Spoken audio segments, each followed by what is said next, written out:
Welcome to this explainer. We usually like to put history into these neat, isolated little boxes, right? East versus West, medieval versus modern.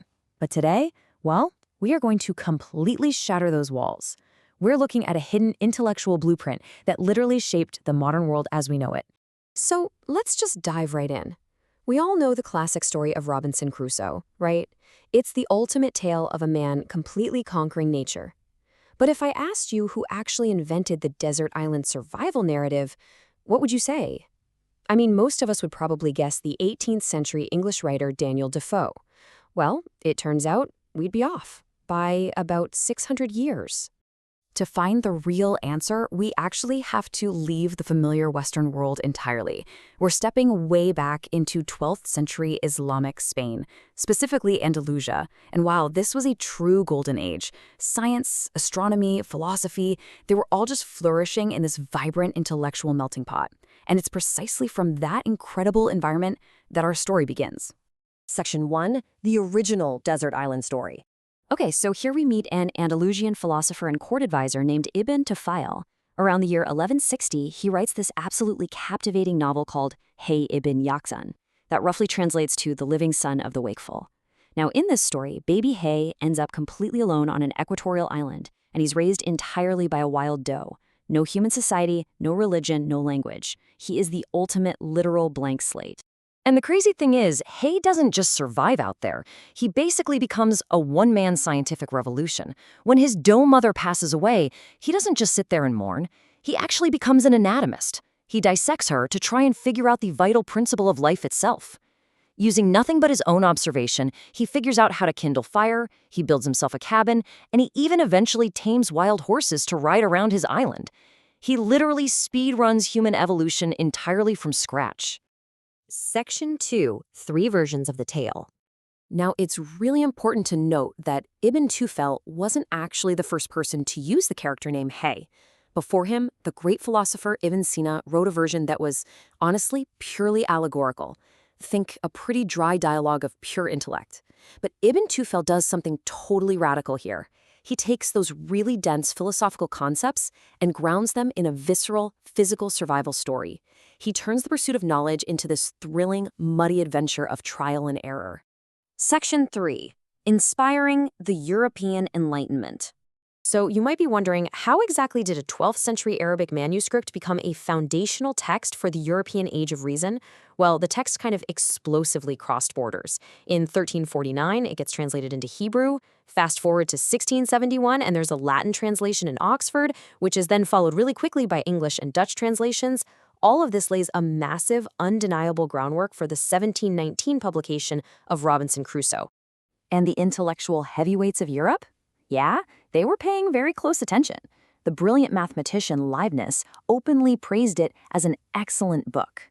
Thinkers from Spinoza all the way to Alexander Pope were interacting with, and honestly, totally awed by this self-taught Arab philosopher.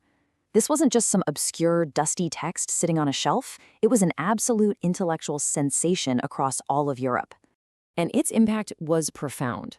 Just take English thinkers like John Locke, for instance. He famously formulated the tabula rasa, that foundational idea that the human mind is a blank slate, acquiring knowledge purely through sensory experience. Well, researchers point out that Locke's massive shift toward this empirical approach happened right around the exact same time Hay's story of isolated learning was published in Oxford.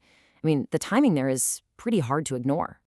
Section 4, Hayy versus Robinson Crusoe.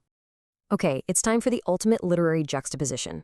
The parallels between our 12th century Andalusian ancestor and Defoe's 18th century icon are just striking. Think about it. Both end up alone on warm islands. Both build pantries, domesticate goats, and make clothes from animal skins. Interestingly enough, both completely lacked sexual desires while they were isolated. But most importantly, both achieved a profound spiritual awakening entirely without the help of society or the church. They used their isolation to find ultimate truths. But there is a fascinating twist here. Defoe essentially merged two very different Arabic models to create his iconic character. See, Crusoe actually has a dual nature. On one hand, he is the solitary, truth-seeking pilgrim of Hayy Ibn Yaqzan, but on the other hand, he's this restless, materialistic, wandering trader. And that side, It's modeled almost perfectly after another wildly popular translated tale of the time, Sinbad the Sailor. Crusoe is constantly torn between serving God and serving wealth. Section 5. Reconnecting East and West.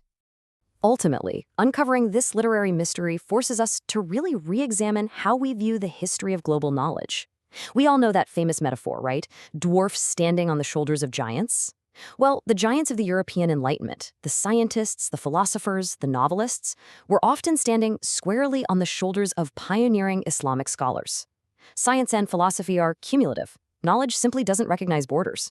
Ibn Tufail's masterpiece is absolute proof that the core values of the Age of Reason, things like empiricism, questioning blind authority, religious toleration, they are not exclusively Western inventions. They are a deeply interconnected, shared human pursuit. Hayy Ibn Yaqzan literally gave medieval Europe a blueprint for a human being who could discover truth and tolerance entirely on his own. So, I want to leave you with this final thought for today's explainer. If the ultimate Western survival story, and potentially even the very roots of the Enlightenment's blank slate, actually have deep Arabic origins, what other historical walls are completely imaginary? It's a fascinating question, isn't it? And it's one that absolutely changes how we look at the world. Thanks so much for joining us, and keep questioning the history you think you know.